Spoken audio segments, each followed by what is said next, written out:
Pues, buenos días, como ya me acaban de presentar, mi nombre es Carlos Flores. Este trabajo es en colaboración con el doctor Robert Zárate y no es únicamente entre nosotros dos, sino que es un pedacito de una investigación más amplia, como escucharon hace rato. Y de hecho, este evento es organizado con la Universidad Nacional de San Agustín, la Universidad Católica de San Pablo, ambas de Arequipa, ¿no? Entonces es un trabajo colaborativo que estamos haciendo para después hacer un comparativo entre, en este caso, una de ellas universidad pública, otra universidad privada, nosotros y probablemente también tomamos alguna universidad privada aquí nosotros, ¿no? Para ver estos resultados. Entonces, básicamente, el contenido pues, es muy sencillo. Creo que lo que ustedes conocen, la introducción, marco teórico, el método, el resultado, la conclusión y la referencia bibliográfica, ¿no? Entonces, básicamente, la introducción es ¿por qué hacer el estudio sobre los jóvenes y ver cómo está su comportamiento hacia el tema del reciclaje? ¿Por qué sería importante, no? Y sobre todo en estudiantes de educación superior, ¿no? Entonces, como podemos ver, INEGI dice que aproximadamente el 25% de la población de 15 años o más cuenta con educación superior, ¿no? Entonces, se supone que somos los instruidos del país, entonces creo que somos una parte importante que tiene que ser como el tractor para jalar hacia esas cuestiones sustentables y de reciclaje, ¿no? Por otro lado, pues la universidad se supone que es tiene un rol o un factor de cambio, en este caso a través de las comunidades que participamos en ella, y pues obviamente aquí se están formando los siguientes líderes de las organizaciones, los nuevos emprendedores, los empresarios que van a ir surgiendo, ¿no? Entonces, sí es importante que desde aquí se empiece a trabajar estos temas para que ustedes pues, más adelante los vayan a extrapolar, ¿no? Entonces, a manera de, como de introducción, dos ejemplos muy sencillitos de qué están haciendo otras universidades en estos temas ya de tratar de hacer esta conciencia de reciclaje y de sostenibilidad. Entonces, aquí tenemos el ejemplo de la Universidad de California en Berkeley, donde nos dice, hacia grandes rasgos, y lo pongo a que, pues, ustedes también como que digan, a ver, ¿qué he escuchado de mi universidad o de universidades que conozco, ¿no? Entonces, en primer lugar, ellos están sujetos están sujetos a ser acreditados por un organismo, en este caso nacional, que los evalúa sobre estas actividades de sostenibilidad y de reciclaje, ¿no? Entonces, es una primera actividad que ya está dentro de son proyectos que están ya arraigados a la universidad, pues no únicamente ideas, sino que ya están funcionando, ¿no? Y obviamente se están apegando a ciertos criterios y estándares que tienen que cumplir, ¿no?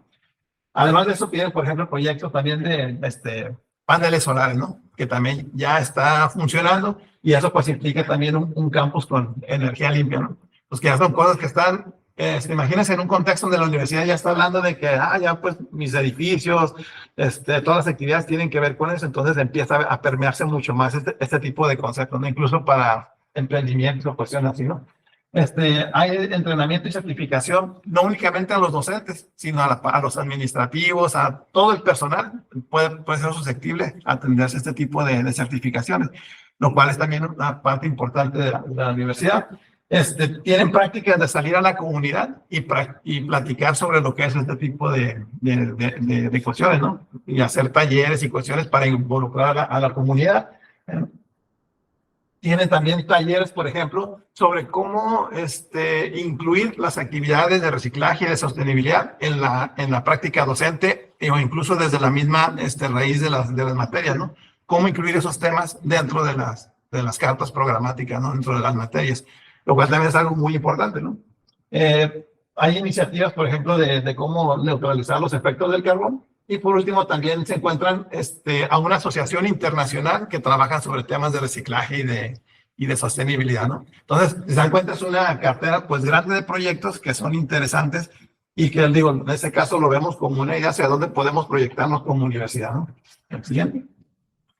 Ahora, uno de los principales temas que podemos ver, y hablando un poquito del tema de economía, es que pues bueno, nos hemos tratado de explicar nuestro comportamiento gracias a la mano invisible, ¿no? Entonces, que hay cierto egoísmo en nosotros que reaccionamos únicamente cuando vamos a obtener algún cierto beneficio, ¿no? Entonces, en esta Universidad de Tecnología de Holanda, de los Países Bajos, sabemos cómo en una parte de investigación e innovación trabajan estos temas de la economía circular, ¿no? Entonces, temas de la economía circular, donde lo que está viendo es cómo crear ese beneficio de que hagamos la parte del reciclado. ¿Okay? Porque si bien es cierto, nosotros podemos hacer actividades y todo, pero, ¿y qué pasa con eso? ¿No? O sea, como que a lo mejor, bueno, no sé, en mi caso todavía lo veo muy en el largo plazo, y por mi edad, ¿no? Yo ya tengo como 40 y tantos años, entonces, quizás me cuesta un poquito más apegarme a estas actividades, o ser consciente de realmente hacerlas, ¿no? A ustedes como jóvenes, quizás ya les tocó una generación que desde la primaria ya les venían insistiendo, ¿no? Fueron otros tiempos, entonces quizás es más fácil, pero viéndolo con este tema de economía, entonces el tema de ¿por qué reciclar, no? Entonces, para reciclar, obviamente nos gustaría pues que hubiera beneficios, ¿no? Entonces, lo que es, por ejemplo, muy claro en el tema del aluminio, ¿no? O sea, si juntamos botes, pues vamos y los vendemos, ¿no? Entonces, así mismo, están haciendo dentro de sus laboratorios, tienen reciclaje, por ejemplo, del concreto, pues hacer el concreto, transformarlo y volverlo a convertir otra vez en concreto para volverlo a vender, ¿no? Tienen, por ejemplo, actividades de lo que usan para incineradores, por ejemplo, acero, las mismas cremaciones, o en la misma donde queman la basura, todo lo que queda, no la ceniza, sino lo que queda abajo de la ceniza, lo que es puro polvo, es muy rico en muchos minerales, entonces ellos también lo están capturando, ¿no? Incluso tienen, también hay un proyecto ahí de una torre donde capturan la contaminación del ambiente y la comprimen y hacen diamantitos, ¿no? Está interesante, ¿no? Y el reciclaje de polímeros, que son pues todos los plásticos y lo que sabemos de eso. Y obviamente lo que es los materiales del steel, el acero, y lo que tiene que ver con lo electrónico, lo eléctrico y toda esa parte, ¿no? Pero entonces aquí lo interesante de esto es que está generando la parte de la demanda, ¿no? O sea, empresas que empiezan a ver, oye, es que necesito este material como insumo para yo hacer algo con ello, ¿no? Entonces obviamente ya se está trabajando en esa parte, ¿no? Y lo cual pues, puede ser un área de oportunidad para nosotros. El marco teórico, muy resumido, dice que bueno, comenzamos diciendo, en el 2012 decían, pues las universidades hacen basura. Y no es cierto. Decían, bueno, entonces, ¿por qué no usamos, podemos aprovechar, manejar mejor esos residuos y que los estudiantes pues empiecen como a involucrar en esas cositas, ¿no? Así como que, qué bonito los estudiantes, como saben, ¿no? Después viene un tema de promover la conciencia ambiental y el comportamiento sostenible en el 2017, decir, caray, ¿sabes qué? Es que pues hay muchos problemas con el ambiente. Cosas más serias de que cambio climático y todo. Entonces empieza a tomar, hablando, obviamente, quizás a nosotros, quizás a las instituciones de educación superior nos llega un poco tarde esa idea, ¿no? Estoy hablando de, pero obviamente ya desde los 2000 o de antes de los 2000 ya estaba el tema del cambio climático, cuestiones así, ¿no? Pero hablando así de como de aquí en lo formal de los estudiantes, ¿no? Después empieza, dicen, las universidades tienen que ser responsables y adoptar esas prácticas sostenibles, o sea, ya no era un tema de que, nada más por si le nace a la universidad, no, sino que ahora sí ya tenemos que cumplir con ciertos estándares también, ¿no? Y por último, en el 20 dicen, ¿sabes qué? Es que ocupamos información para poder desarrollar políticas y programas para poder alcanzar los objetivos que queremos, ¿no? ¿Qué objetivos? Pues, no sé, o sea, desde que usted puede decir en su casa, pues si ahorita gasto 300 pesos de agua al mes, ¿cómo le bajo que sean 250? Pues ¿cómo le bajo que sean 200? En la electricidad igual, ¿no? Entonces la universidad tiene que hacer lo mismo, o sea, ¿cómo podemos reducir esos costos, ¿no? Entonces puede ser empezar a hacer métricas de qué cuestión estamos haciendo, ¿no? Siguiente, toda diversidad a grosso modo como avanzado. La metodología, pues, se diseñó una encuesta en colaboración con la Universidad de Arequipa, se determinó el tamaño de la muestra, en este caso, el tamaño de la muestra, somos nosotros como 65,000 estudiantes, entonces nos daba como cerca de 400, pero ya es que tenemos una muestra pues, mucho más grande, ¿no? Como 1900. Se aplicó la encuesta a través del famoso Google Forms, que ya todos lo conocemos, y el procesamiento y análisis de datos, ahorita, pues, lo que vamos a ver son meramente los análisis estadísticos descriptivos, muy sencillito, ¿no? Entonces los resultados hasta ahorita de una partecita pequeña de esta, va a ser como la serie, o sea, ¿no? la primera parte, espero que si cada semestre se va a hacer el evento, entonces cada semestre vamos a tener un pedacito más avanzado. Entonces, pues el grosso son los estudiantes de entre 18 y 30 años. ¿Vale? El género, pues de cada 3 personas que respondieron, 2 eran mujeres, 1 era hombre. de ahí ya de entrada como que está interesante. Es una encuesta que se manda a la universidad, llega a todos los estudiantes y vemos pues como que cuando ven el tema de sostenibilidad y de reciclaje, quizás es más atractivo para las mujeres que para los hombres, ¿no? Interesante. Semanalmente separación de residuos, si vemos casi el 40-45% dijo que no, un 43%, un 40% dijo que a veces, y como un 15% dijo que sí, o sea, muy poquitas personas, de casi 2,000, podemos decir que 300 personas sí tienen como hábito eso de los residuos, o sea, poquitas. Después, ¿por qué no se pagan los residuos? Y vemos los principales respuestas, ¿no? La primera, pues dice que por falta de costumbre. Falta de costumbre, el 26%, y luego no hay dónde reciclar, falta de tiempo, no vale la pena, falta de información, no tengo cosas para reciclar, la comodidad, y si lo hago, ¿no? Todas estas, si las pudiéramos resumir en algo muy sencillo, es que es falta de información, en primer lugar, ¿ok? Por ejemplo, que dice que no hay dónde reciclar, falta de tiempo. Cuando nos justificamos es que no tenemos la suficiente información. Pero después, donde está, falta, donde dice no hay dónde reciclar, no vale la pena, no tengo cosas para reciclar, por comodidad. Esos aspectos ya tienen que ver más con un tema de infraestructura, pues. Ya tienen que ver con un tema de qué tan fácil se las estamos poniendo para el reciclaje, ¿no? Y digo, todos hemos sido víctimas de bueno, no sé, pero de los colores de los botes de basura, ¿no? Que llegamos y tenemos 3 colores de basura y tener que estar haciendo ahí un estudio para, pues el clásico, ¿no? Tu botecito de comida china. A ver, tengo pero a la vez tiene uno de aluminio ahí cruzado y tu cuchara de plástico. Y aparte tiene contenido adentro. ¿Dónde lo tiras? Pues en el bote negro, ¿no? Es lo más fácil.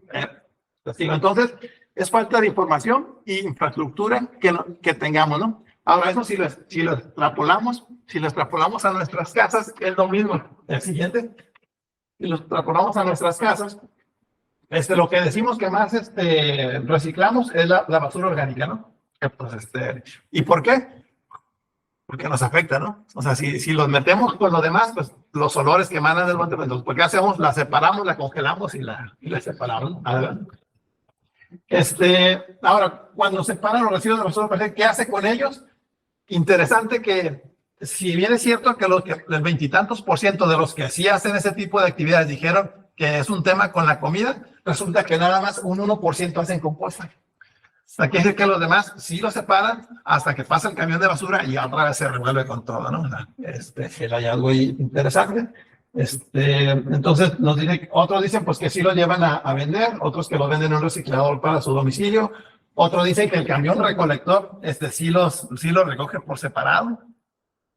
Digamos que son los fifís, los que sí les llega un camión con partes separados, ¿no? Otros que otros incluso tienen contenedores cercanos donde separan los residuos, ¿no? O sea, quién sabe dónde vivirán, ¿no? Sería interesante. ¿Con qué frecuencia llevan sus residuos para reciclaje? Si damos cuenta, casi nunca, pues el 50%, ¿no? Perdón, el 60% prácticamente.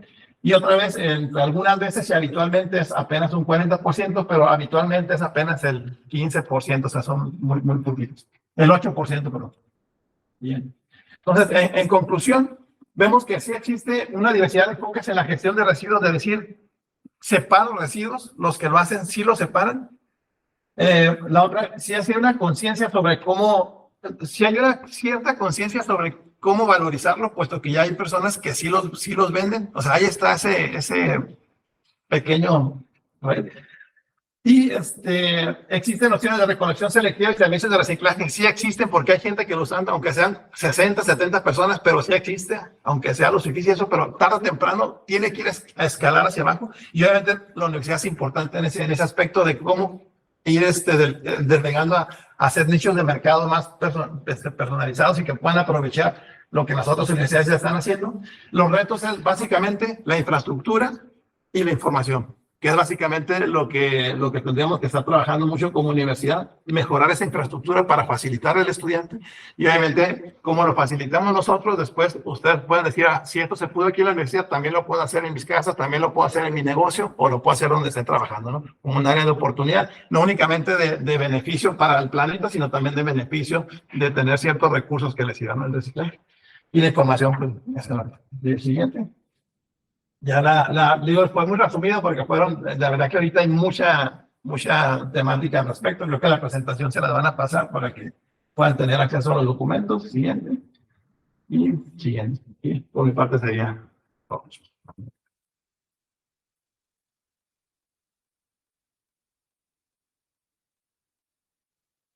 Bien, es muy bien su manejo del tiempo. Se abre un espacio de 5 minutos Sí. por si alguno de ustedes desea hacer una pregunta, una observación, un comentario. Está presente el doctor Carlos para escucharlos y evidentemente dar su respuesta si es que así se requiere. ¿Alguno de los presentes? Sí. Aquí en la universidad, pues ya vimos que sí tienen los separadores de basura, pero el conflicto que yo tuve, que fue el primer semestre cuando me di cuenta, que pues igual como usted dijo, la comida china, que era dividir cada cosa, y pues yo tomaba el tiempo de dividir cada cosa en donde iba supuestamente. Y luego cuando llegaba el conserje, el de mantenimiento, vaciaba todas las bolsas en una sola, entonces volví a revolver todo y fue cuando ya dije, pues, ¿de qué sirve que me tarde dividiendo cada cosa? Exactamente, sí, ¿no? Y la verdad que es un reto bien importante, ¿no? En mi caso, lo quiero llevar hacia la parte de la transformación digital, y en la transformación digital está el tema de la analítica. Entonces, imagínate que existieran sensores que estuvieran midiendo cuáles son los botes que se llenan más pronto, ¿no? El principal sentido lógico sería que por el tema de lo que es orgánico, eso tendríamos que estar pasando no diario, tendríamos que estar pasando cada media hora o cada hora, ¿no? Pero tiene que existir así como los camiones de basura que tienen alguna ruta en el cerebro de cada uno de los choferes, pero puede haber una ruta mejor. Entonces, también con el tema de la analítica de datos podríamos mejorar mucho esos procesos, ¿no? Y la otra parte, la infraestructura. Como bien dices, o sea, pues obviamente, pues decimos, vamos a hacerlo todo muy bonito y todo, y el listón, y fotos y todo, y abrazos y besos por todos lados, pero ahora llega como el de Cantinflas, ¿no? Que está el de calote calándose y él llega y se llega y se lo lleva con la mano. Entonces, eso pasa, ¿no? Al final del día, ¿qué pasa? ¿Y qué pasa? Pues todo va al bote negro, ¿no? Otra vez el bote negro que tenemos aquí, donde va todo al final, ¿no? Pero sí, son áreas de oportunidad. De hecho, ahorita en esta gestión de rectoría acaban de hacer un área especialmente para temas de sostenibilidad. Entonces, es un tema que está empezando con nosotros, está muy joven, está muy virgen. Si está virgen aquí en la universidad, tenlo por seguro que sigue siendo una área de oportunidad muy grande en en México, en Latinoamérica. ¿Cuáles fueron los retos que tuvo a poder implementar su estudio en la universidad? Los retos en cuanto a... Dificultades que tuvo para poder implementar su encuesta a los estudiantes. Para aplicar la Para aplicar encuesta, la encuesta. el reto es tener acceso a los estudiantes. En este caso, gestionar ante el departamento de posgrado, de rectoría, que se nos facilitara, bueno, porque ellos gestionan, como hace una investigación a nivel de universidad, entonces ellos gestionan para que nos faciliten el acceso y ellos diseminan la encuesta. Entonces el problema fue, pues, que bueno, para los 65,000 que somos y tener 1,900 observaciones, creo que está algo interesante. Sí, pero sí, ese sería el principal reto. Y para cualquier investigación, creo, ¿no? Porque es un Sí. tema de dinero, ¿no? Imagínense, 1,900 uno por uno y ya. Sí. Sí. Gracias. Sí. Bueno, fíjate, el alumno de deportes, ustedes presentaron. Sí, soy de negocios. Perdón, Pero no. hubo un equipo de la facultad que hizo una presentación sobre el reciclaje en la universidad y la propuesta de ellos como un pequeño grupo de esa universidad de llevar a cabo el reciclaje. Y se dieron precisamente de lo que dijo el compañero y de lo que yo en ocasión también ya me di cuenta, que diferentes colorcitos.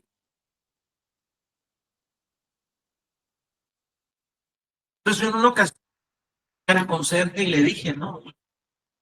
Y todo viene aquí separado, porque todos lo juntamos, de todos modos, cuando llega el camión de la basura se lleva completo.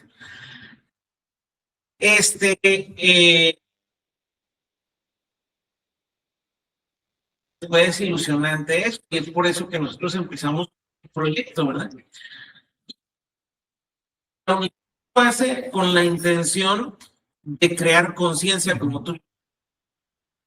Qué triste que en un mero ejercicio académico que no se vaya a aplicar. En realidad no existe la infraestructura, no dentro de la universidad, afuera de la universidad, donde inclusive si nos separamos todos los y se lo va a llevar, ¿verdad? Es otro trabajo y otra interesante de un estudio, ¿verdad? ¿Qué va a ver con los preparadores o qué ha sucedido con los la casa, ¿verdad?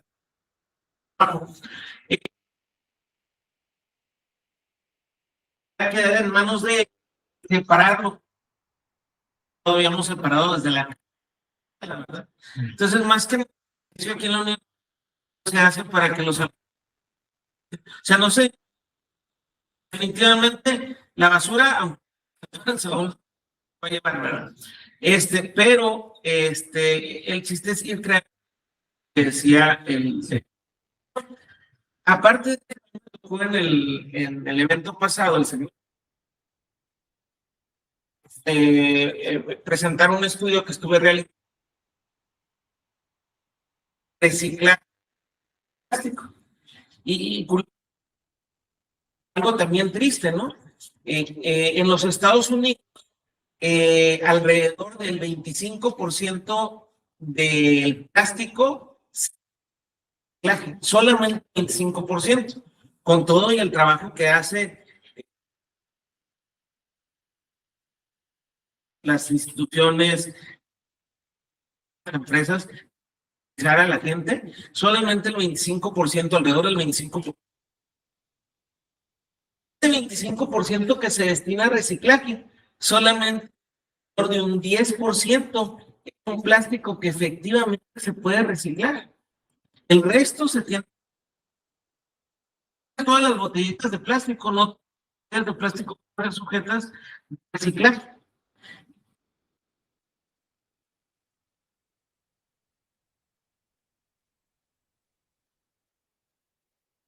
Cosa que ya los de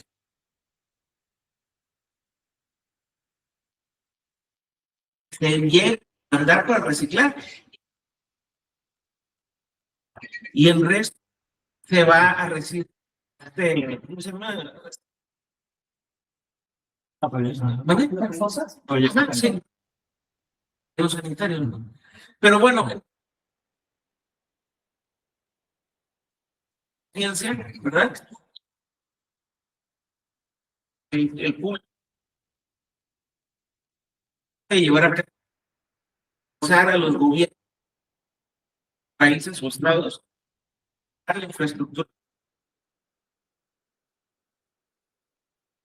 adecuada, creo. Sí. Y de ahí, sí, ya por último, pues de lo importante de la investigación de las universidades, porque ellos, a final de cuentas, lo que nosotros ocupamos es que todo lo que reciclamos tenga valor, porque al momento que ese reciclaje que tiene valor, pues nosotros también le vamos a dar valor para poder reciclarlo, ¿no? Porque ahorita pues es basura, ¿no? Pero en el momento que nos cueste un peso o algo, el que lo podamos entregar a alguien y que alguien le pueda agregar valor para convertirlo en otra cosa con valor, entonces es cuando se vuelve interesante. Mientras tanto va a ser difícil, pero sí, hay que bajar, ¿no? Muy bien. Muchísimas gracias, doctor. Muy amable por su participación. Buenas tardes. Vamos a empezar con el tema de variedades vegetales, un acercamiento de la propiedad intelectual en México. Como ustedes saben, el mundo en la actualidad se está volcando desde el punto de vista económico a la parte de los elementos intangibles, ¿no? Marcas, licencias, patentes, modelos de utilidad. Y las variedades vegetales es algo que está implícito dentro de este tema de propiedad intelectual. De hecho, la propiedad intelectual es un tridente. Tenemos los derechos de autor, la propiedad industrial y lo que serían las variedades vegetales. Ahora, este tema, honestamente, no se le da la debida importancia. Por ejemplo, yo estudié la licenciatura en Derecho, egresé en el año 2012 y no recuerdo que me hayan dado este tema. Recuerdo sí la materia de propiedad intelectual muy bonita, la parte de las obras artísticas, literarias, pero este tema como un tanto se ha ido dejando a un segundo plano, ¿no? Por lo tanto, es importante restaurarlo. Entonces, ¿puedes pasar a la siguiente?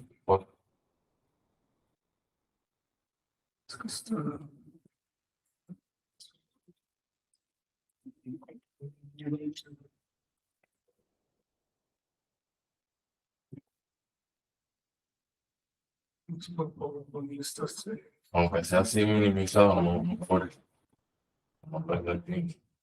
Bueno, entonces, actualmente presentamos un grupo de problemáticas que vamos a relacionar con el tema.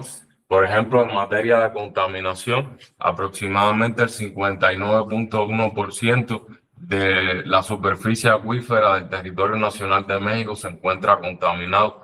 Tenemos 7 ciudades que están dentro de las más contaminadas en cuanto al índice de calidad del aire a nivel internacional, por encima del parámetro de 100 que establece la OMS. En materia de sequía, bueno, acá en Tijuana nos afecta mucho este tema. Alrededor de 55 millones de mexicanas y mexicanos nos encontramos afectados por este tema.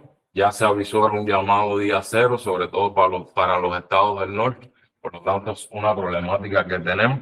En materia de desnutrición, el 29.1% de las personas en este país viven en pobreza alimentaria, o sea, no tienen acceso a alimentos, o sea, se les dificulta mucho el acceso a los alimentos. Y el 55% de la 0.5% de las familias mexicanas tienen dificultades a la hora de acceder a alimentación nutritiva de calidad, respetando los 3 macronutrientes básicos, entre los cuales tiene que haber un balance, ¿no? Para nuestra salud y para nuestra nutrición.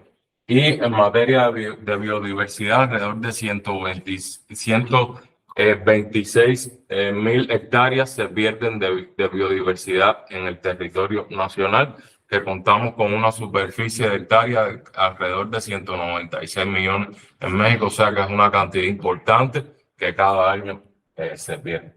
A la siguiente, por favor.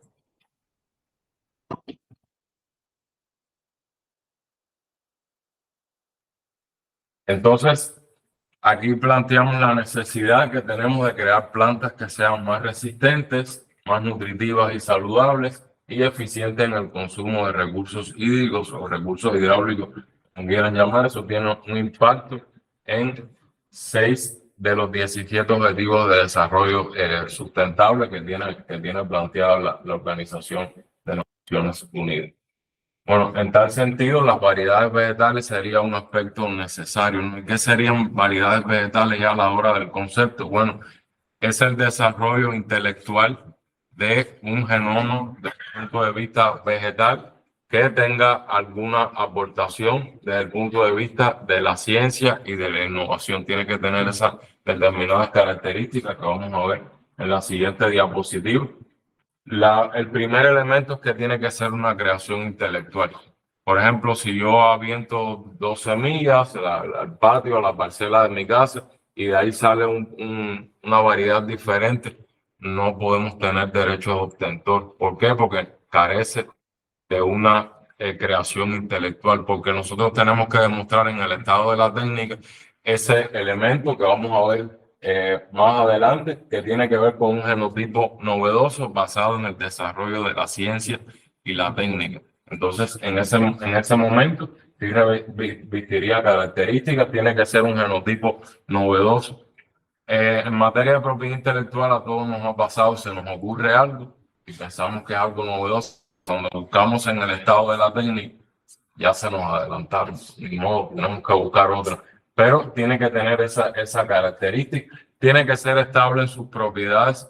Seguramente ustedes han visto en las redes sociales o alguien que tenga familia en el campo, en las zonas rurales, que se dan especímenes, ¿no?, de frutas muy grandes o con una propiedad, pero es como un milagro, ¿no? Un milagro, dice el campesino, ¿no? Porque no se vuelve a repetir. En este caso, ese nuevo genotipo en esas propiedades que nosotros estamos representando tienen que ser estables, tienen que darse en las cosechas posteriores. Y por último, tiene que tener una denominación propia, ¿no? Ese elemento distintivo es importante en materia de propiedad intelectual. Todos acá tenemos un nombre y así nos diferenciamos, ¿no? Entonces, necesitamos esa denominación propia y que igualmente sea original y que se adviertan, ¿no?, las características de esa creación que estamos desarrollando. La siguiente, por favor. Bueno, ¿qué es lo que se confiere aquí? Se confiere en lo que es llamado derecho de obtentor, que no es más que aquellas prerrogativas que se le brinda a esa persona por ser el creador intelectual de esa variedad vegetal y por lo tanto se les reconocen derechos y se les reconocen prerrogativas legales para lo que es el uso, para lo que es la producción, la reproducción, el comercio y permisos exclusivos por un tiempo definido.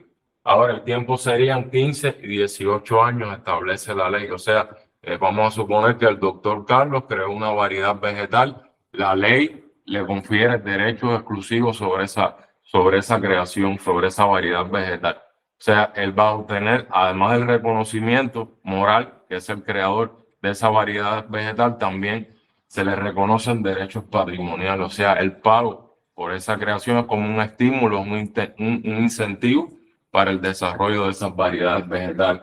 Y es un tiempo determinado, no es tan largo. Por ejemplo, en materia de derecho de autor se confiere la vida completa del autor más 100 años para sus sucesores, o sea, para sus herederos. Pero aquí en este caso, por ser un tema de mucha importancia para el desarrollo sustentable de nuestra nación, el tiempo es un poquito más breve para que pase a dominio público y la podamos utilizar sin ningún tipo de limitante, ¿no? En cuanto al pago de una patente de licencia.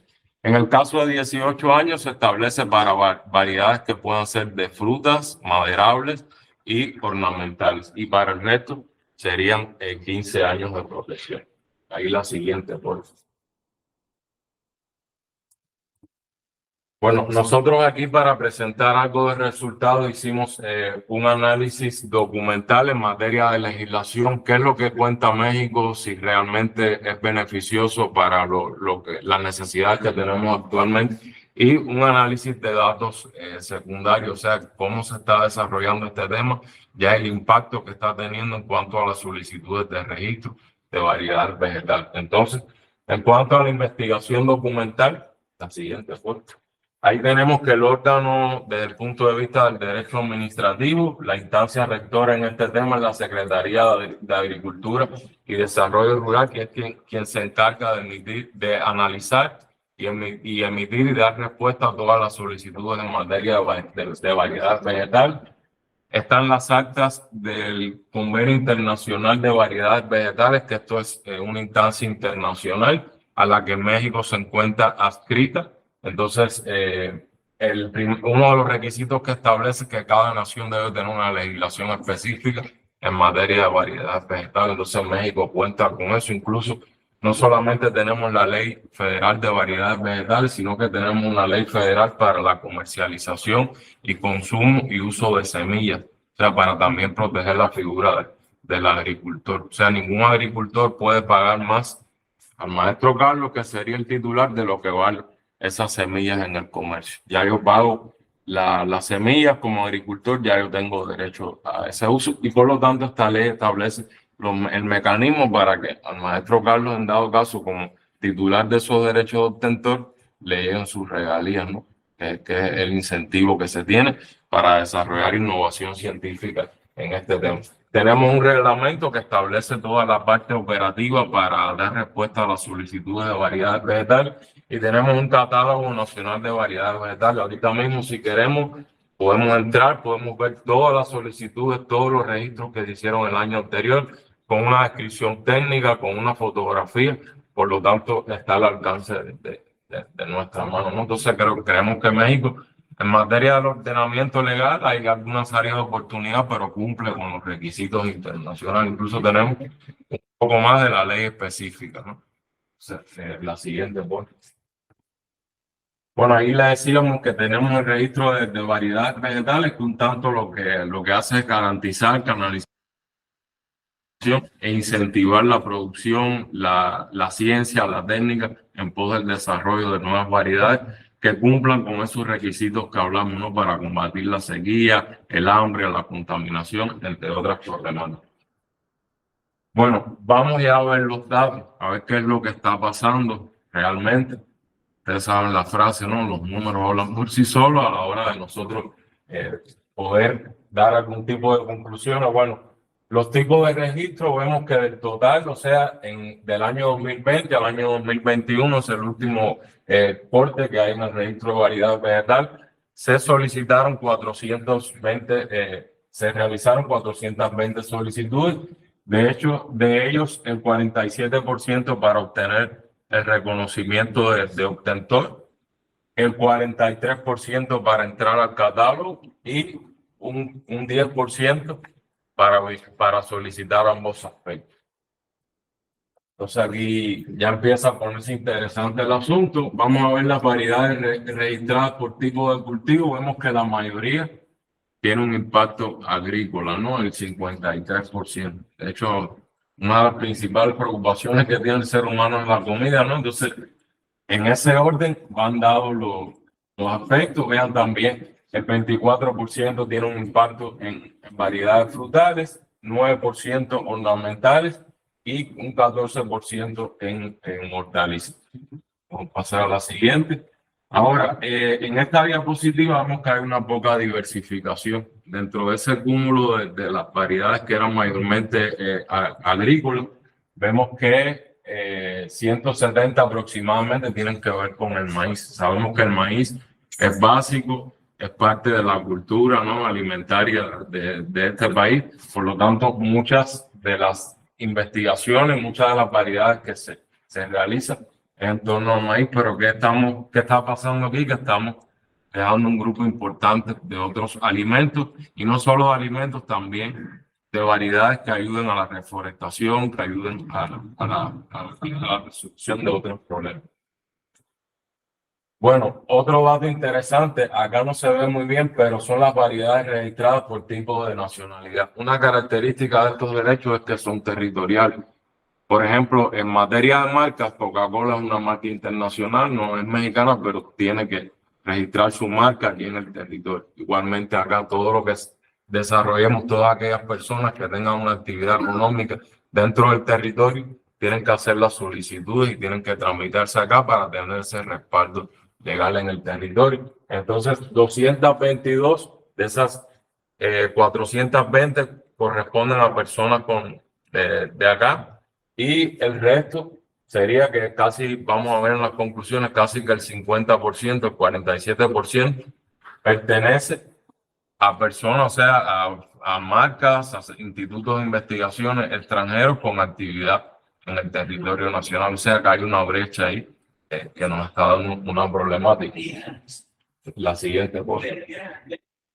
Y aquí tenemos el ranking, o sea, este es el top 20 de países que a nivel internacional tienen los mejores indicadores. Vean que México no aparece, que es el caso que a nosotros nos interesa, como China, Holanda está muy bien en este tema, Estados Unidos, Alemania. Y vean cómo México es el país número 1 que el año pasado, en 2021, redujo sus solicitudes de patente de manera porcentual, de variedad vegetal, casi que en un 50% tuvo la reducción. ¿Y dónde estuvo el problema? Ya investigando un poco, en las solicitudes de las personas que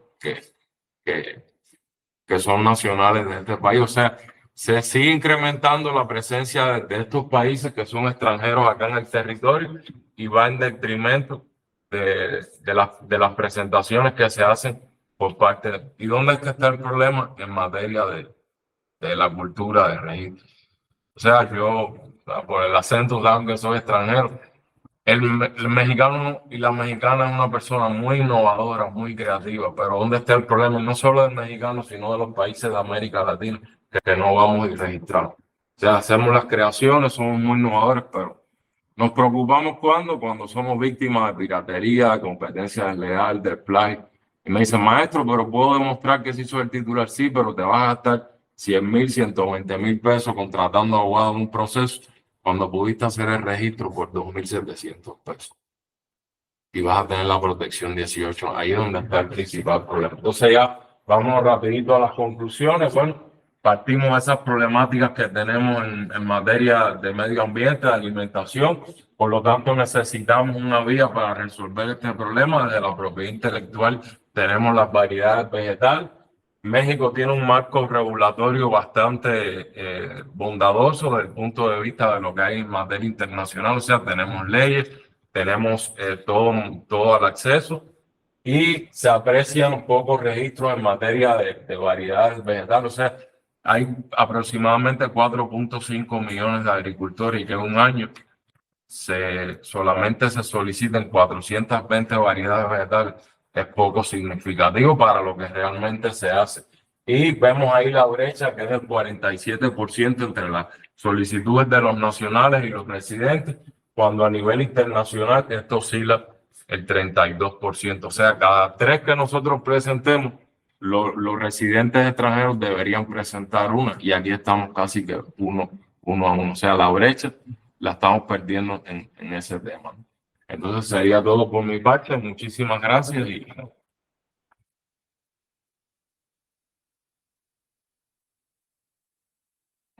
Comentario relacionado al tema. Si me permiten, aunque soy moderadora, hacerle una pregunta.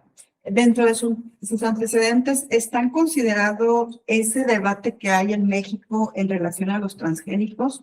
Yo vengo de un estado que es eminentemente agrícola y sé que hay mucha innovación, pero todavía desde el gobierno se le tiene cierto recelo al mejoramiento, sobre todo de las semillas, aduciendo que puede ser dañinas para la salud, aunque según parece no hay investigaciones científicas que den cuenta que hay un deterioro en la salud del ser humano por ingerir pues cualquier tipo de alimento que sea mejorado. Tan es así que tuve la oportunidad de ver un documental de una empresa radicada en Nuevo León que se dedicaba a eso, y al ver tantas trabas en México optó por mudar su negocio como tal a Corea. Entonces, mi pregunta es esa situación que se da respecto a ciertas regulaciones mexicanas, ¿también puede ser un inhibidor o no se contrapone con estas iniciativas que ustedes proponen de que efectivamente hagamos registros de esas mejoras? Sí, podría ser una barrera. Y si esa barrera existe, yo estaría desde mi punto de vista a favor, porque desde el punto de vista legal, nada puede ir en contra de la vida, es el principal bien jurídico. Y todo lo que atente contra la salud de nosotros es dañino. Por ejemplo, yo ahora estoy viendo el tema del cigarro. Está muy bien, yo estoy muy de acuerdo, pero ¿cuándo vamos a hacer eso mismo con los alimentos ultraprocesados, que son la principal causa de muerte en este país? Estamos viendo niños de 9 años con una resistencia a la insulina.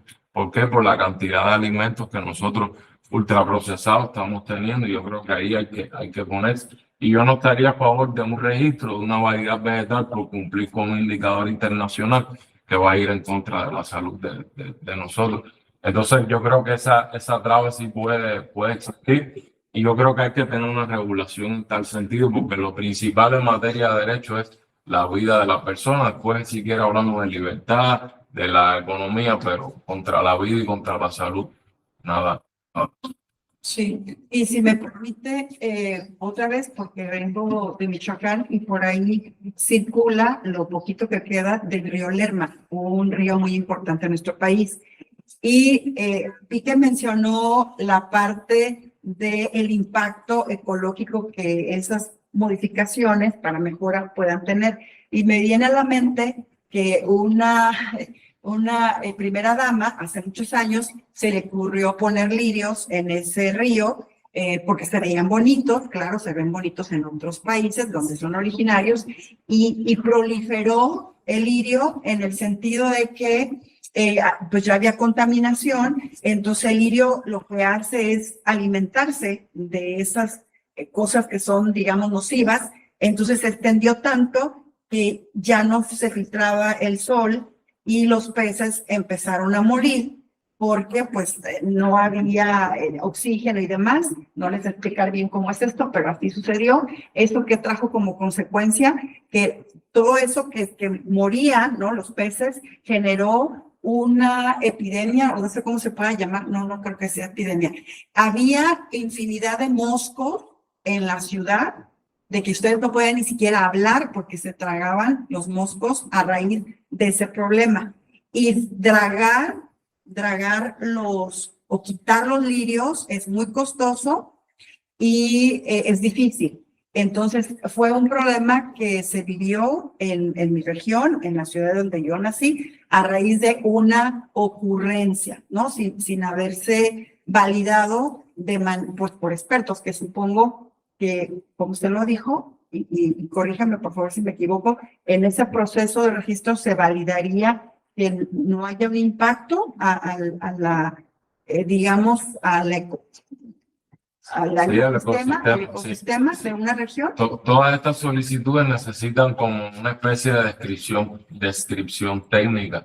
Entonces es muy importante y ahí se mide el impacto que tiene eso hacia el ecosistema y lo que se busca es que sea un impacto lo menos significativo posible, ¿no? Y aquí se trata de desarrollar, de potencializar la ciencia, la técnica, la innovación. Nosotros como seres humanos tenemos algo muy característico que es el componente intelectual. En la historia de la humanidad ha demostrado que hemos pasado muchas vicisitudes y el ser humano siempre ha salido adelante con innovación, con el apoyo de la ciencia, la técnica. Hoy en día con la tecnología podemos hacer grandes cosas y hay que incentivar eso y tener en cuenta estos aspectos, ¿no? Y tratar de que la vida sea más llevadera, ¿no? Tratar de que el impacto sea lo menos negativo y bueno, desarrollar variedades vegetales que consuman poca agua, que sean nutritivas, que sean resistentes y que por lo tanto nos ayuden a resolver muchos de los problemas que tenemos y que se siguen acrecentando hoy en día. Okay. ¿Alguien más? Sí, adelante. Brevemente, dos preguntas en una. ¿Por qué consideras que China está en el ranking número 1? ¿Y qué tan importante consideras tú que entendamos qué es lo que ha hecho ese país? Y el top 3, si queremos, ¿no? De Países Bajos y Estados Unidos, en materia de registro de validez vegetal. La cultura, o sea, la cultura asiática apuesta mucho por esto, por la innovación, por la tecnología. La cultura asiática ha visto, o sea, ha visto este tema como algo también económico. O sea, la principal bonanza económica de China está en temas de propiedad intelectual. Entonces, ellos están volcados hacia este tema de aspectos intangibles, que son muy redituables incluso desde el punto de vista económico, también desde el punto de vista social, también desde el punto de vista de la ciencia, de la técnica.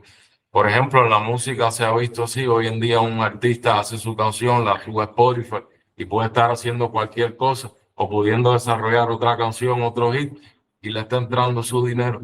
Entonces, es lo intangible, ya no tanto ir, dar un concierto, eso me va a demandar muchas horas, esfuerzo físico y al final en la parte digital, la parte intangible, podemos tener una mayor remuneración. Entonces yo creo que aquí lo que nos falta es esa cultura de registrar. También necesitamos mucho más apoyo, hay que estimular a la ciencia, la técnica, con mucho respeto, pero no podemos aplaudir que se sigan recortando recursos a la investigación científica. Yo creo que eso es algo que va a tener consecuencias negativas. Ya lo estamos viendo y vemos cómo estamos perdiendo espacio cada vez más. Cada vez que analizo en este tema de propiedad intelectual, de emprendimiento, que es otra de las cosas que hemos visto ahí en el doctorado, estamos cediendo espacio y no nos estamos dando cuenta. O sea, a veces nos estamos yendo con la finta y entonces esto con mucho respeto, no me gusta tocar ese tema, ¿no? Por una cuestión obvia, pero por eso hacemos siempre un análisis comparado. ¿Y con quién nos vamos a comparar? Con los mejores, porque México tiene mucho talento, tiene muchos recursos para estar entre los primeros 5 en los que nosotros nos propongamos acá. Y ustedes que son los jóvenes, son los que tienen ese estandarte, ¿no? mantener esos temas y posicionarnos en el lugar que nosotros, los mexicanos, yo también me siento ya mexicano, nosotros nos merecemos a nivel internacional. ¿Ok? Muchas gracias. Hola, pues muy buenas tardes a todos. Mi nombre es Jessica Sánchez Revilla, es trabajo de colaboración con la doctora López Puti, y el título de la ponencia es Desarrollo Sostenible, el rol de los eventos deportivos. Voy a presentar algunos datos de las problemáticas que nos enfrentamos hoy en día y que nos están afectando. La ONU nos dice que en el 2013 teníamos 7.2 billones de población a nivel del mundo y que para el 2050 vamos a contar con 9.6 billones, o sea, un aumento de 25% en la población. Eso quiere decir que más población, más demanda de recursos naturales que nos van a ayudar o que utilizamos para nuestra vida diaria y estilos de vida. Y el estilo de vida, lo que decidamos hacer, va a tener un impacto en nuestro mundo, en nuestro ecosistema. Y esto ha ido aumentando desde 1970 hasta la fecha, ha aumentado y triplicado la necesidad y la demanda de esos recursos. Y claro que tiene una consecuencia a una pérdida del 90% de nuestra biodiversidad. Y los grupos de 20 que está conformado por países como México, Estados Unidos, Alemania, pues nos dicen que somos responsables del 68% de esos gastos de invernadero. Como mencionaba, pues el estilo de vida que nosotros elijamos va a tener una consecuencia. Y bueno, no se aleja el deporte a las actividades que realizamos día con día y unos impactos que tienen los megaeventos. ¿Cuáles son esos megaeventos? Son los Juegos Olímpicos, son los mundiales que se hacen cada 4 años. Juegos Olímpicos, estamos hablando de unos 50 deportes, 11,000 atletas que están participando durante un mes. Más, imagínense todos los espectadores que viajan a esa ciudad. ¿Por qué una ciudad quiere, un país quiere levantar la mano para decir, yo quiero tener unos Juegos Olímpicos o un mundial? Bueno, eso tiene un impacto a nivel socioeconómico, político y cultural.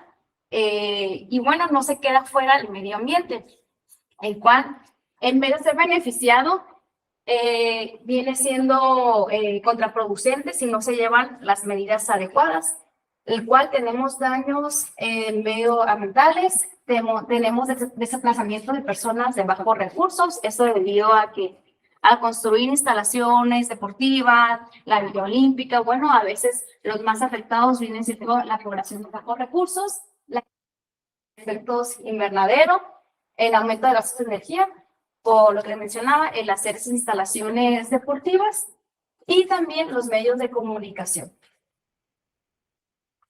Bueno, aunque el deporte acepta su papel a nivel social, hace falta crear programas de responsabilidad social para incorporar políticas, dar soluciones a las problemáticas de la comunidad a nivel social, económico, ambiental.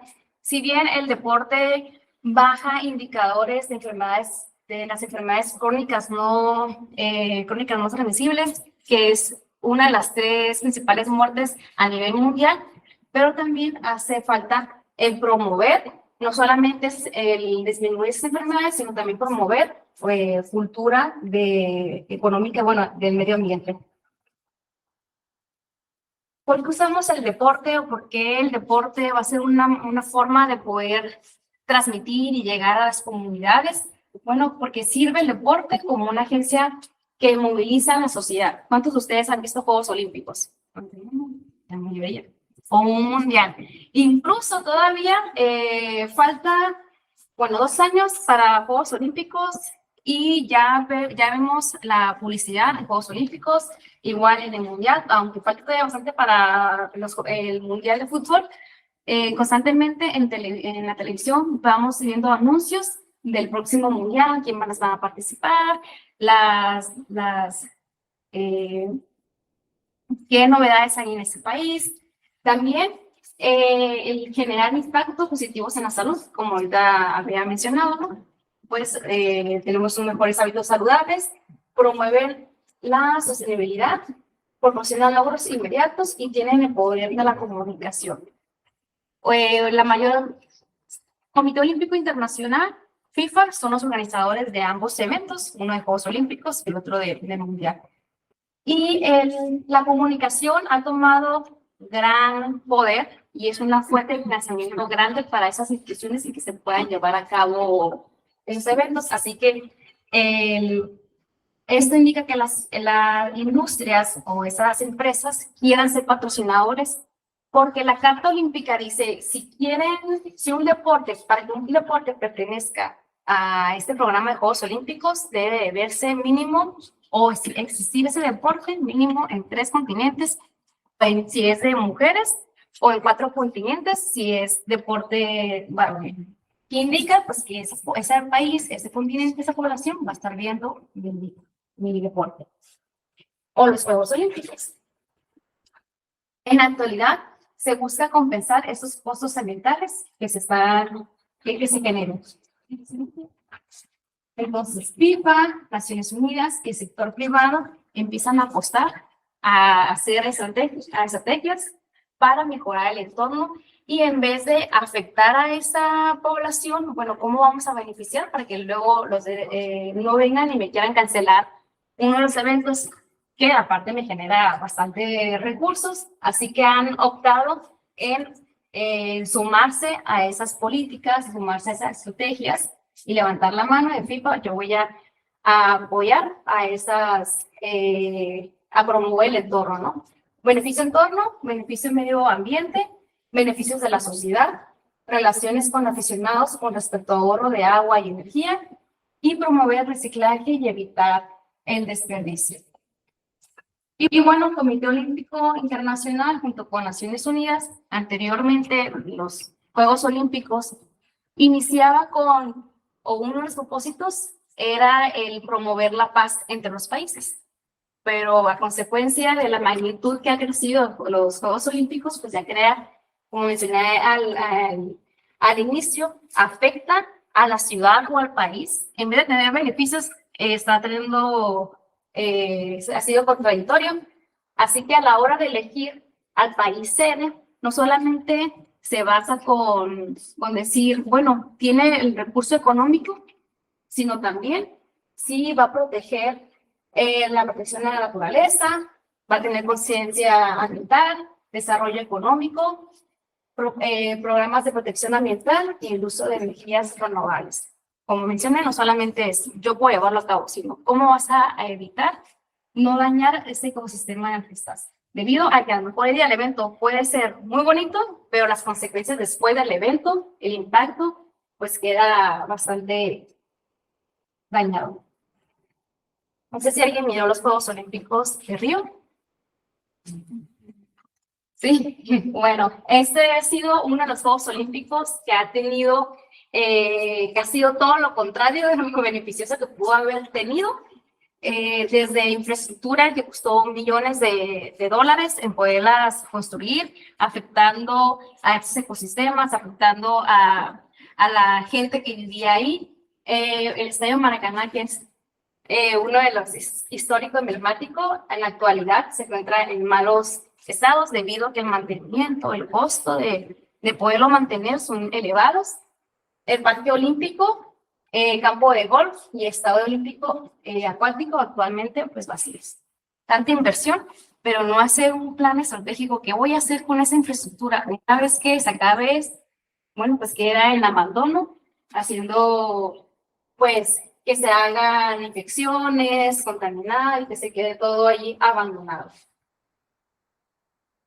Luego viene todo un ejemplo, Tokio, un ejemplo a seguir, el cual, bueno, el lema que utilizaron era no desperdiciamos, sino reutilizaremos. Todo un ejemplo de lo que sí se debe hacer y yo creo que a partir de Juegos Olímpicos todo tiene que ser igual o mejor.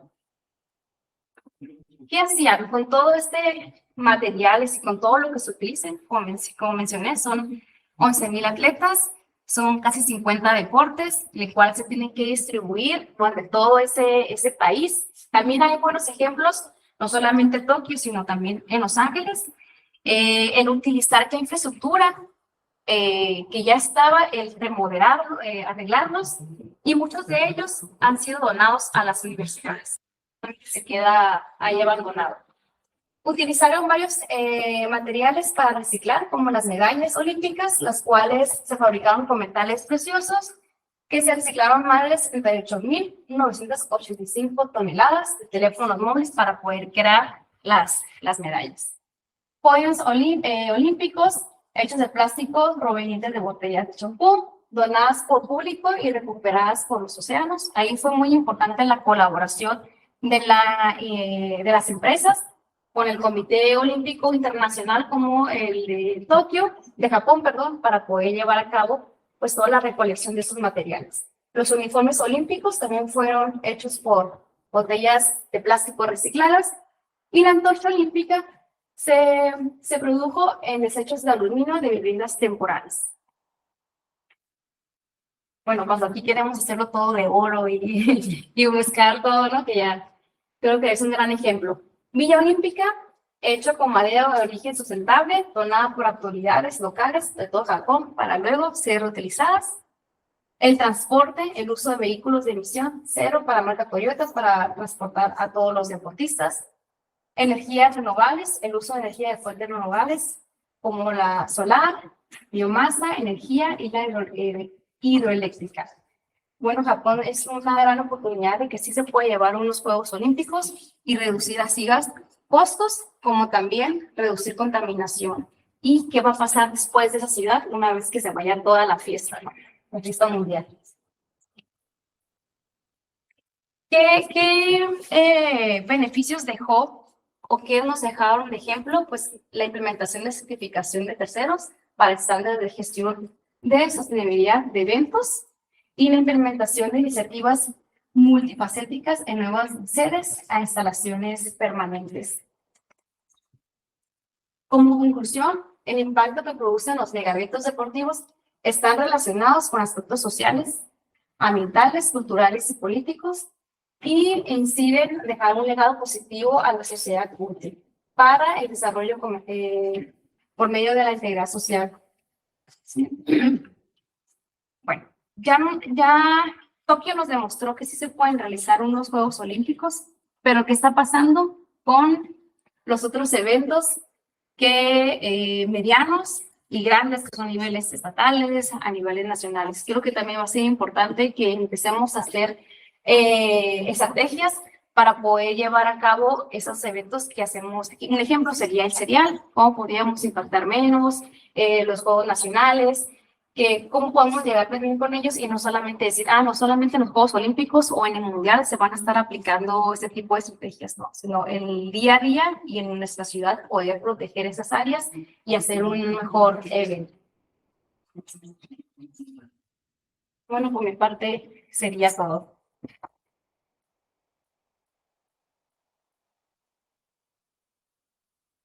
Tiempo para los comentarios o las preguntas, porque habló 2 minutos. ¿Alguien que quiera colaborar, participar? Adelante. Yo quería mencionar que, por ejemplo, este mundial que fue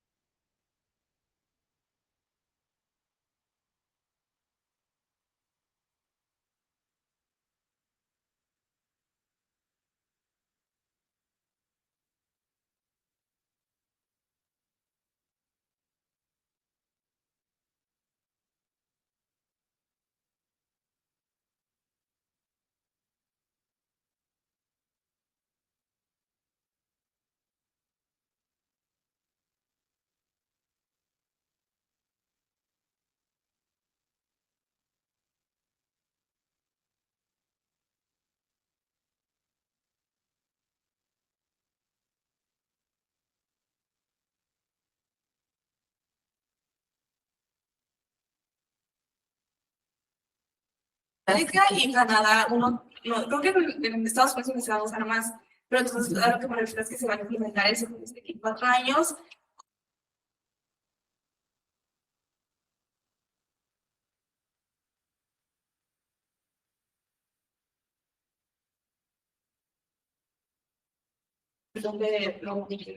Así es, creo que en Qatar Tomás de un estadio de todos los que hicieron fue el que más la publicidad que era el de los contenedores. 900, tenía el nombre de los que creo que iban a una aquí a México. Así es, ¿no?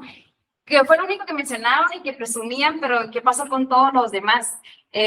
No recuerdo también el nombre, pero los Juegos Olímpicos de Los Ángeles, de hecho, ellos fueron los primeros en empezar a reutilizar y a remodelar todo o demostrar que sí se puede hacer unos Juegos Olímpicos sin gastar tanto. Incluso, bueno, aparte de Estados Unidos, vendió todo, vendió hasta para correr con la antorcha olímpica. Si querías correr con ella al kilómetro, tenías que pagar creo que $5,000. Esos nuevos Juegos Olímpicos que en vez de perder, ganaron. Y utilizaron universidades, a ver qué gimnasio estaba que cuenta con estos, y empezaron a arreglarlos. Y los que llegaron a construir, que eran un velódromo, que no es una instalación que se encuentra a la vuelta de la esquina, pero al final lo donaban. Y que ahorita se está optando, y yo creo que la dinámica hoy en día va a empezar a hacer eso, a empezarse a dividir las instalaciones o a ser más específicos en qué ciudades van a poder aceptar estos Juegos Olímpicos o Mundiales, debido a poder evitar esos mayores costos y no impactar tanto a esa comunidad que termina afectando, ¿no? Porque es desde el sistema de transporte. ¿Cómo lo vas a hacer para trasladar a tus deportistas y a la gente que al final va a estar afectada y no intervenir en su día diaria durante ese mes que esté haciendo? Creo que a partir de ahí ya es hora, porque ya hay muchos casos que si queda abandonado ya deberían empezar a buscar nuevas estrategias y ya no ver el cómo construir, sino cómo renovar esas instalaciones que ya existen. Sí. ¿Alguien más de los presentes? Adelante, compañero. En materia de los Juegos Olímpicos, ¿no? Que son juegos múltiples, porque que yo recuerdo nunca ha habido una multisede, o sea, una sede de los... No, yo creo que sería oportuno, ¿no? Porque si al final en un de fútbol se hace, que solo evento olímpico que mayor concentración. Como que no se ha hecho por algo, entonces. Yo creo que el Mundial nos va a marcar la pauta de cómo se puede organizar un evento de esa magnitud, y va a ser el prueba o error, ¿no? Uno va a beneficiar o no, y que a lo mejor pueda tomar ese ejemplo el Comité Olímpico Internacional de decir, bueno, sí se puede, o empezar a optar por ser más estrictos. Si tú cuentas con esas instalaciones sin tener que invertir tanto, bueno, lo hacemos de esa forma. Creo que sí hay solución, pero sabemos que hay cuestiones más allá políticas que de cuestiones de intereses que a veces pues, hacen a un lado pues todo lo que pueda impactar negativo al país. Salvando las distancias, ¿qué opinión le merece todos esos anuncios que vemos, sobre todo en las redes sociales, de lo que ya están haciendo en otros países, en específico en Europa, por ejemplo? Que en las plazas públicas ponen bicicletas y mientras la gente pedalea, se están tejiendo suéteres sobre todo para la gente que vienen los flujos migratorios y que no tienen posibilidades, o que ponen estas cosas como máquinas donde uno puede poner las tapitas de plástico y se hace acreedor a ciertos beneficios que otorga el municipio, solo por citar algunas. Ya lo dijeron nuestros expositores antes, que tiene mucho que ver la educación, sobre todo en las nuevas generaciones, y luego esto como ya también lo mencionaba el doctor Girandi en su exposición, de cómo ir haciendo innovación. Entonces, ¿usted cree factible que estos modelos de actuación pudieran desarrollarse en países como el nuestro? Sí, y creo que pega sus indicadores. El de la bicicleta, que te subes y que incluso pones a tu teléfono a cargar y si entre maneras va a tener la carga, ¿no? Entonces, creo que ahí sí se puede aplicar. No va a ser nada fácil porque al final es cultura y el deporte tiene, aparte sus dificultades, en crear esos hábitos saludables. Es decir, tienes que hacer ejercicio. Entonces, desde ahí tienes que trabajar como y en México, pues estamos entre los primeros, Baja California está en el primer lugar de muertes o problemas cardíacos, obesidad. Entonces, creo que sería atractivo porque es algo innovador de la forma de hacer ejercicio, de decir voy a poner a cargar mi tablet o mi teléfono y voy a empezar a dar la bicicleta, ¿no? Creo que sería algo muy innovador y atractivo hasta para desde edades tempranas, ¿no? Se puedan. Y si me permiten, dije las nuevas generaciones porque, bueno, aquí la mayoría son muy jóvenes, pero por lo menos los de mi generación sí reciclábamos. O sea, había un incentivo, porque creo que el problema se acrecentó con el uso del plástico, porque antes la leche, incluso los refrescos, eran en botellas de cristal. Y ya había un incentivo porque uno se retornaba y cuando teníamos esos excedentes en casa nos los compraban en los negocios. No se diga el cartón, el papel, y entonces hasta incluso era una manera en que los niños, que así es como a mí me enseñaron a ahorrar en mi casa, su casa, era precisamente a través de los más pequeños del hogar, eran quienes recogían todos esos envases, por ejemplo, y se llevaban, insisto, a las tiendas. Entonces había un doble discurso, el reciclaje y el ahorro a través del reciclaje. ¿Dónde se perdió? Y ahí a lo mejor a los que están trabajando estas temáticas, pensar un poquito en la industria. ¿De qué forma la industria es de alguna forma un corresponsable de estas situaciones? Porque privilegiaron los costos, minimizar costos.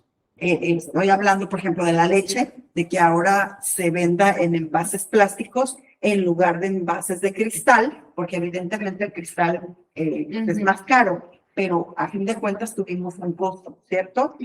Yo, a título personal, les recomendaría, dado que están manejando estas temáticas, que también pudieran incluir la industria, de qué forma está siendo, insisto, corresponsable.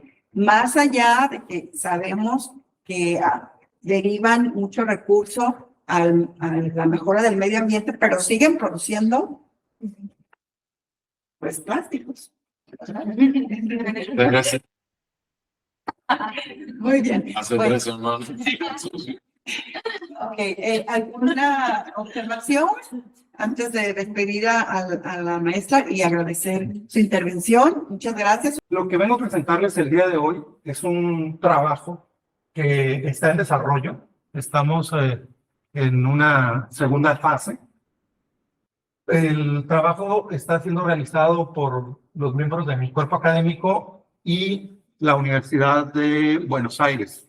Hoy tuvieron en la mañana la oportunidad de conocer a la doctora Dayana Mercado. Ella es con quien estamos trabajando y estamos desarrollando este proyecto. Es muy interesante porque la intención de la propuesta que estamos desarrollando es replicarla después acá en Tijuana. Entonces, vamos a ver si lo logramos, ¿no? Al menos esa es la intención.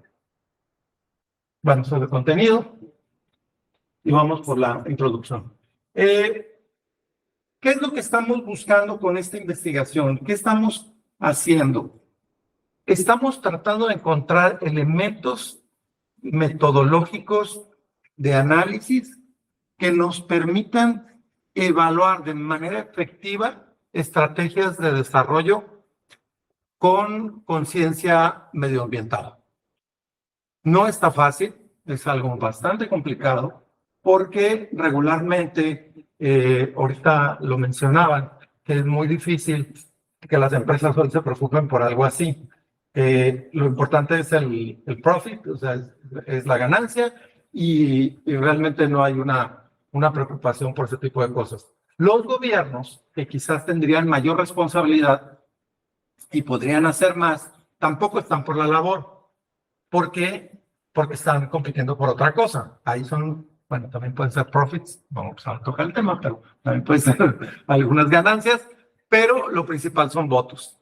Entonces, no voy a hacer lo que sea mejor para el medio ambiente y la comunidad si eso me implica una afectación en empleo, si me implica una afectación en ingresos a las arcas públicas. Entonces, voy a jugar siempre con eso. Tenemos un ejemplo muy bueno acá en Mexicali, con la de la autorización de, en una zona desértica donde tenemos problemas de agua, poner una cervecera que consume cantidades enormes de agua. Entonces no es congruente, pues. Y ahí es donde sí podría intervenir, digamos, el gobierno. Al final del día, este proyecto lo que busca es encontrar esos mecanismos que le permitan a la gente interesarse por estas problemáticas, involucrar al gobierno y que exista a su vez una reacción del gobierno, que comiencen a trabajar en eso.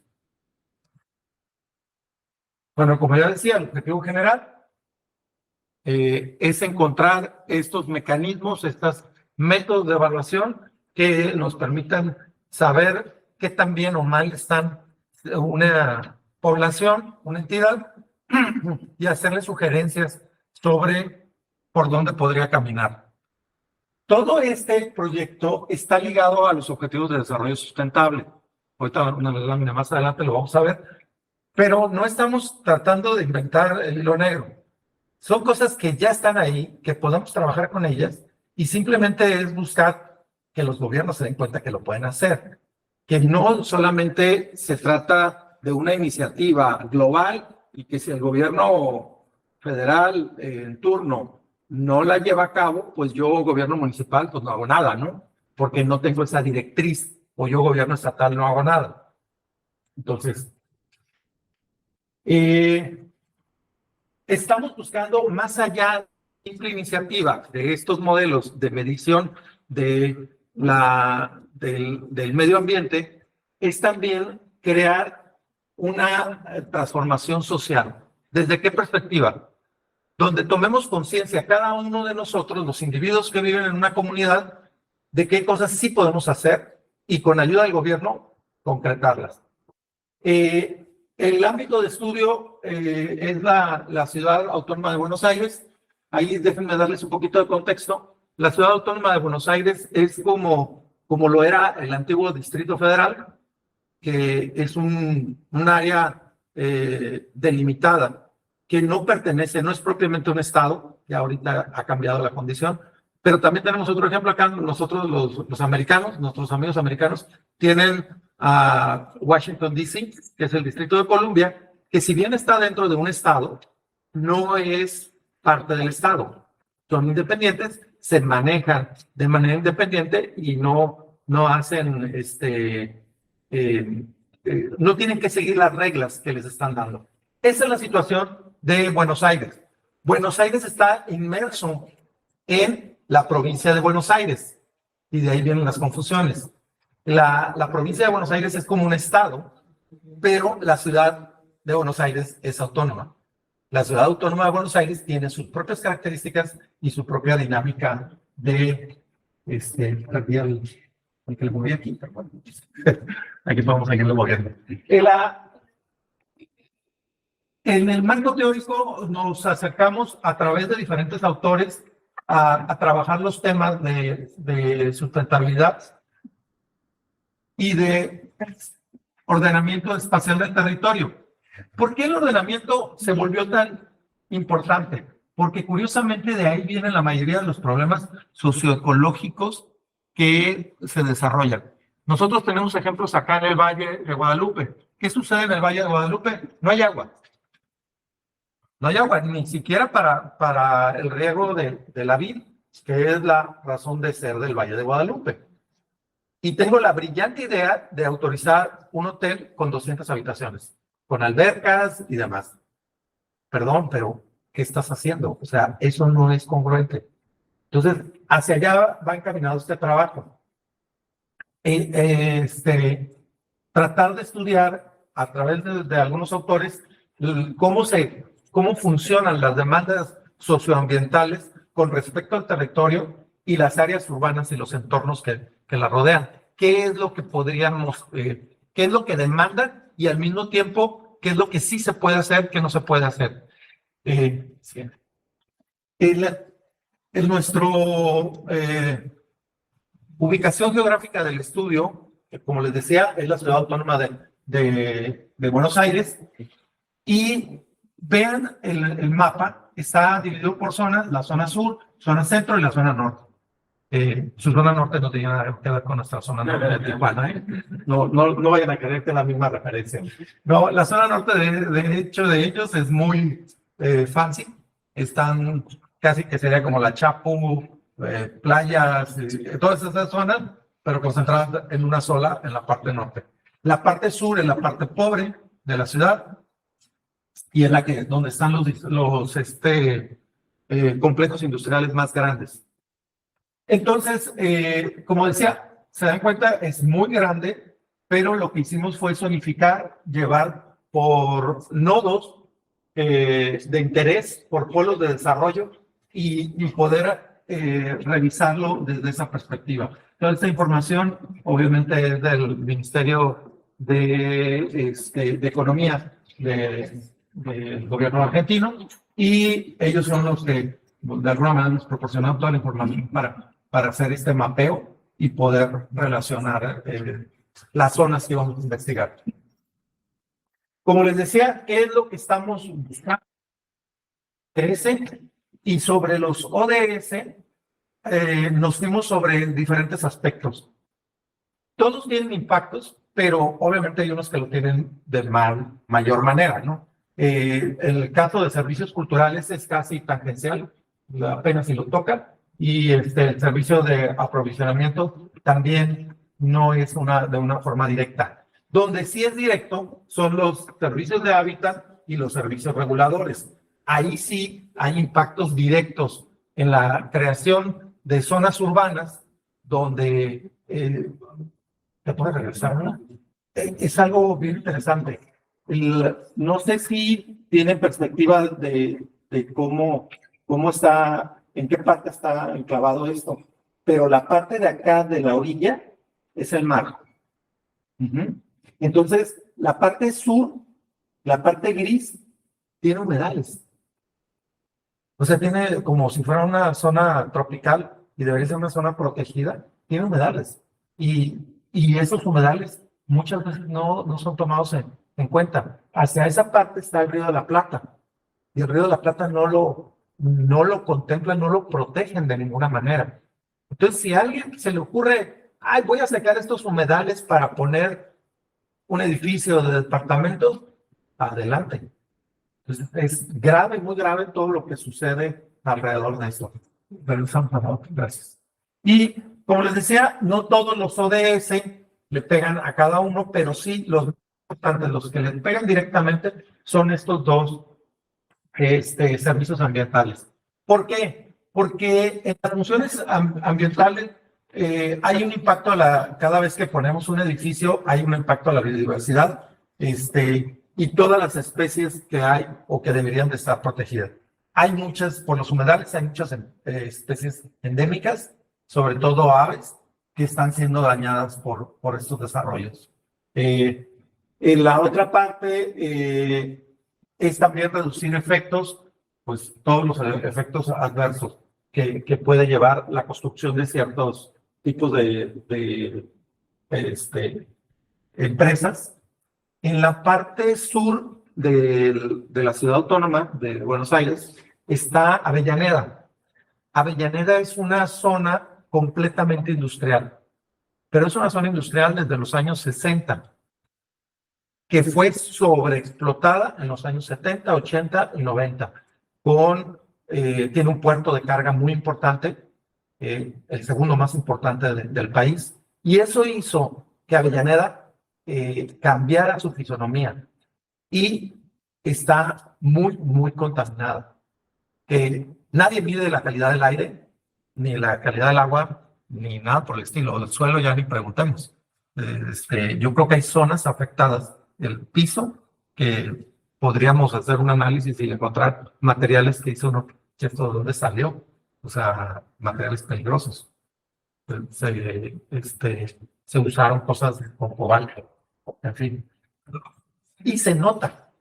O sea, uno llega a Avellaneda y nota un cambio en el ambiente.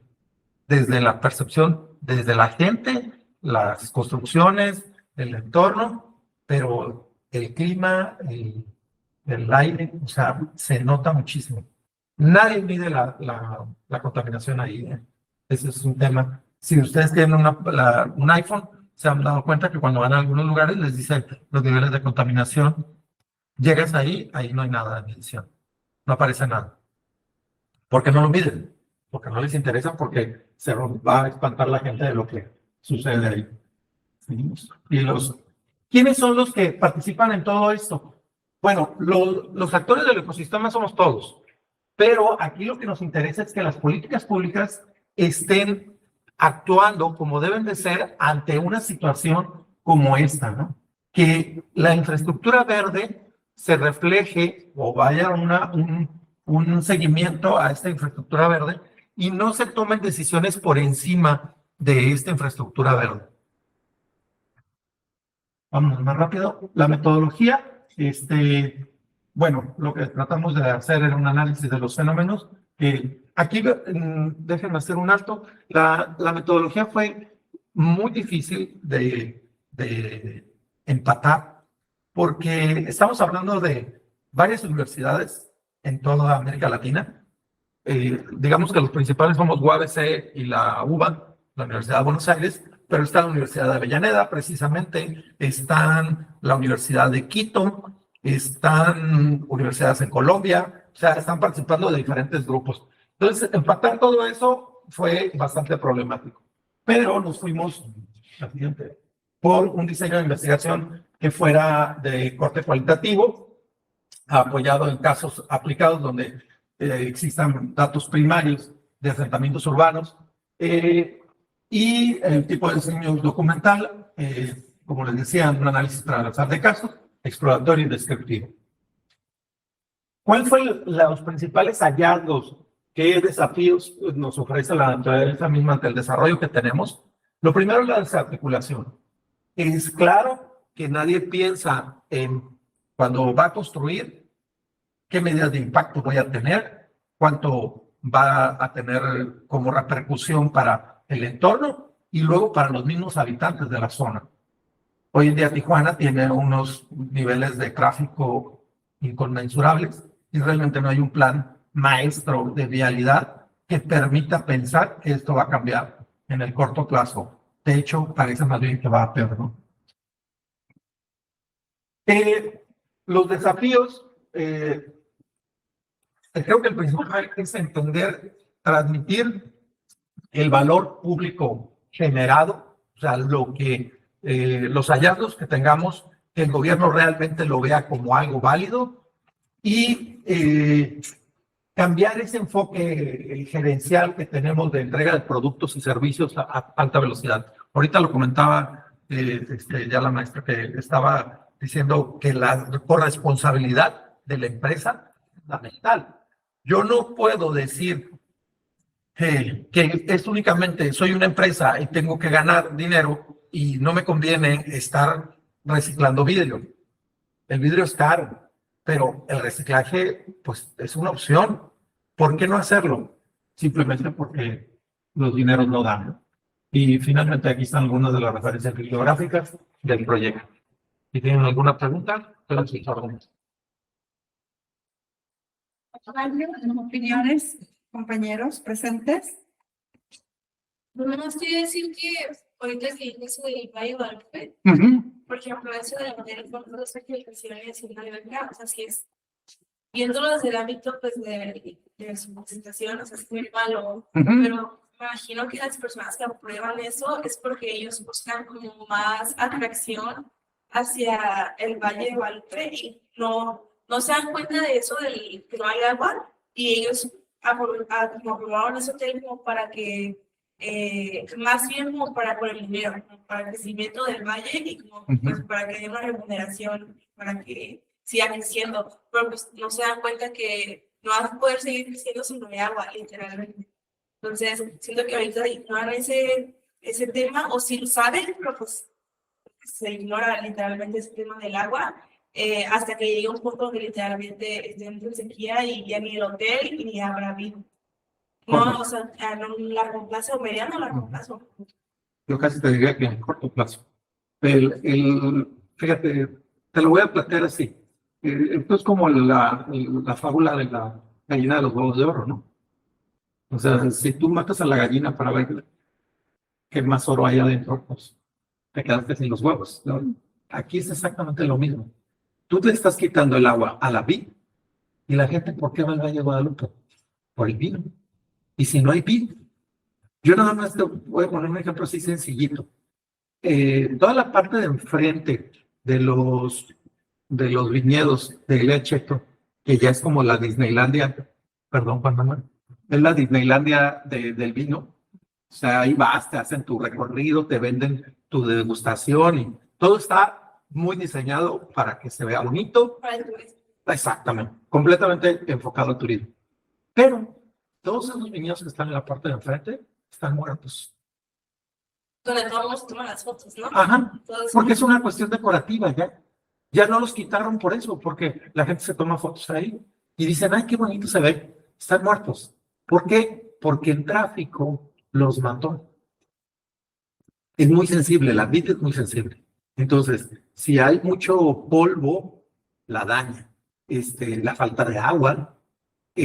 Aquí hay un asunto, cuando tú comienzas a priorizar actividades turísticas que supuestamente van a mejorar el desempeño de la zona, pero vas a costa de tu valor principal, que en este caso es la vid, pues te estás dando un tiro en el pie.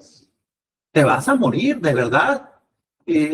Otro caso, Barón Balché tumbó como 10 hectáreas de vid para hacer un estacionamiento para sus eventos. Digo, no sé, ponte a pensar, ¿qué lógica hay en eso? Ninguna. Te quedaste sin viñedos ¿para qué? Para tener dinero fácil, que se presente, ahorita Luis Miguel, que está tan de moda, que se vaya y se presenta en el valle. ¿Y qué hace la gente cuando va al valle a eso? Ni buen sonido, ni acústica, van a pistear. Esa es su idea. Voy y tomo vino y veo un concierto. Pero ni siquiera saben tomar vino porque el vino se degusta, no se toma por cantidades industriales hasta acabar con alguien en el suelo, ¿no? Esa no es la... Pero te das cuenta cómo no hay una lógica, y aquí viene de los empresarios, desde los empresarios hasta las autoridades, porque la autoridad les firmó para que tumbaran todos esos viñedos y lo convirtieran en estacionamiento. No tiene lógica, pero bueno, así está el valle. Pero ya el sector empresarial ya está buscando qué hacer, porque Vamos a traer agua de Alaska. hace poco tuve un evento allá de Guadalupe, ya en la noche, y tuve que ir al baño. Entonces, buscando un baño, pasé por un como almacén que tenían en la vinícola, donde literalmente están poniendo etiquetas a vino norteamericano, etiquetándolo, como si fuera Claro, de ahí de la... claro. Sí, Entonces, pues si no hay vino, después no hay problema, ¿no? Nada más le pongan así como una la etiqueta, parcela claro. para que se vea que está algo de vino y ya pues te sirven vino dentro. De hecho, Cheto, el 70% de su producción no está en el Valle de Guadalupe, está en los otros valles, en Ojos Negros, en la parte antigua, la antigua ruta del vino para el Valle de Santo Tomás. O sea, está en otras partes, no está ahí. O sea, eso se está convirtiendo, y perdón otra vez por la referencia, pero en un Disneylandia. Ya lo atractivo. Sí. O sea, así todo, paredes falsas, viñedos falsos, todo falso, pero Las bonito. personas que se fijan, porque hay gente Claro que no. o sea, ahí como yo no voy a saber si está muerto o está vivo y voy a seguir viviendo porque está muy bonito. Pero pues va a llegar un punto donde los viñedos va a estar muy bonito, pero no hay viñedos. Es como desde la historia de porque ahí es donde están los hoteles, los restaurantes, y de ahí.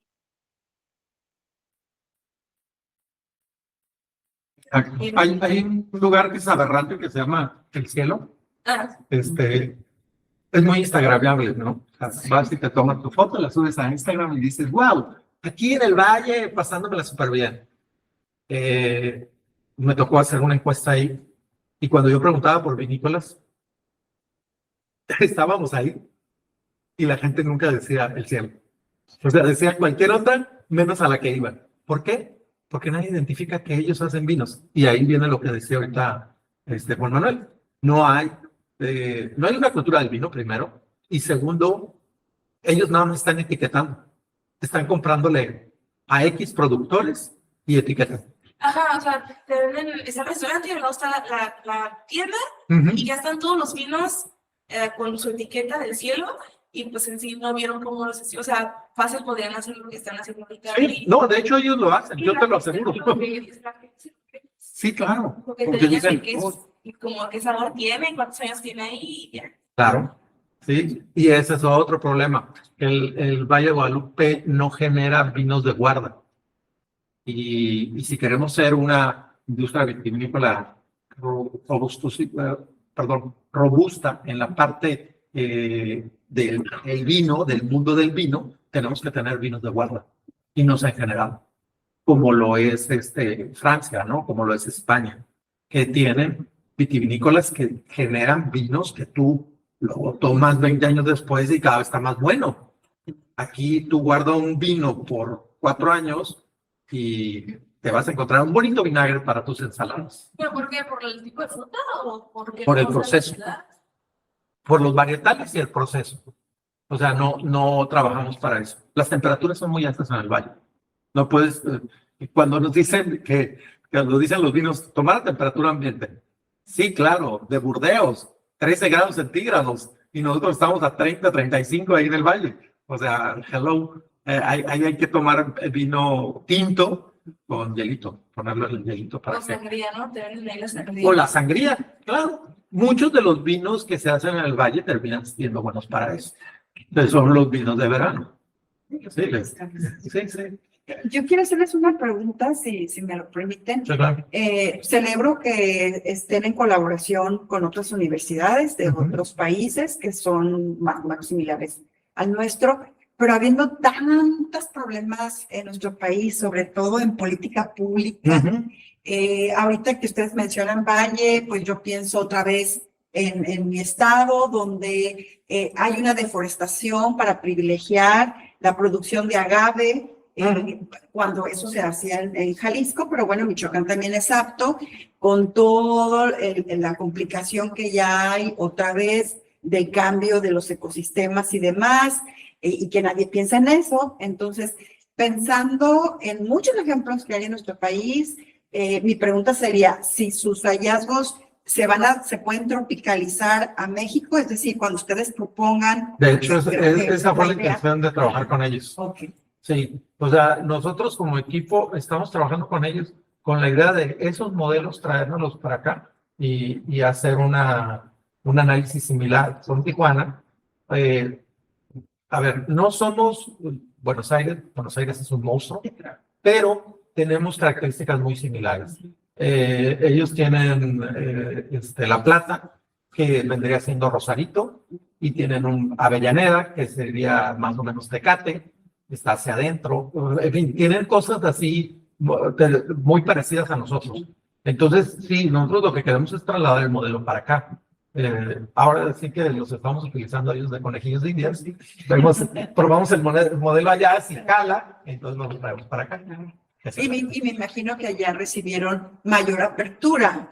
No sé, digo, ¿por qué no al revés? ¿Por qué no empezar acá y se tropicalizar allá? O sea, ¿hay algún tema ahí también de apoyo? Bueno, por una parte, allá el equivalente del CONACYT es mucho más abierto. La doctora Dayana logró muchos apoyos de esta institución y además de las universidades. Desgraciadamente nosotros, pues nuestra universidad estatal de repente sufre con la parte económica y en investigación más. O sea, nosotros pensamos que cuando traigamos el modelo necesitaríamos bajar así por lo mínimo unos 2 millones de pesos para investigación. Entonces, sí se va a ver complicado y seguramente lo que va a suceder es que vamos a ir reduciendo el área de estudio, ¿no? probablemente nos quedamos nada más aquí con Otay, ¿no? La zona industrial y acá la vivienda y cómo impacta que estemos nosotros aquí, porque nosotros también causamos impactos tremendos. Y no, el viernes lo ven. El viernes vamos a vivir una locura cuando lleguen todos los que vienen a hacer examen y el movimiento que tenemos nosotros regularmente. Va a ser muy complejo este día. ¿Alguien que quiera participar más? Pues si no es el caso, le agradecemos su participación, gracias. le damos un aplauso.